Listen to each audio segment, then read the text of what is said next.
Hello guys, welcome back. In this video tutorial, we will learn how to create barcode in Microsoft Excel. Let us begin. In first step, here make sure you have formatted your cells as a text to display 0 in front of numbers. Here we will make a barcode with this 3 example. We have only numbers. I'm mixing numbers with letters. Click on the cell in which you want to generate the barcode, equal sign, open a bracket between quotation mark,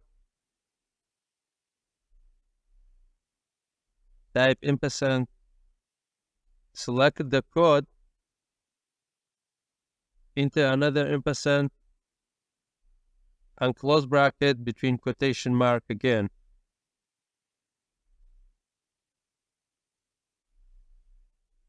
Enter. Our barcode will be based on this.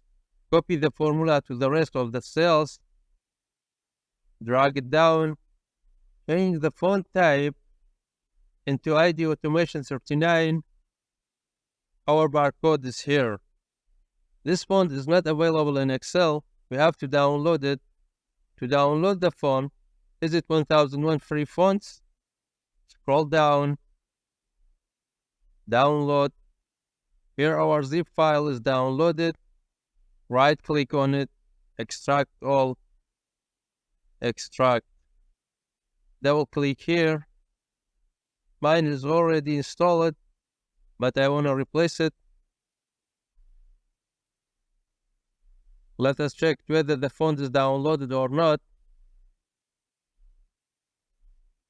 ID. Here we go, it's downloaded. The barcode is dynamic. It means once you change a number here, immediately reflect on the barcode. Thanks for watching. I hope you found this video to be helpful. For more daily tips and tricks, subscribe us and don't forget to like the video.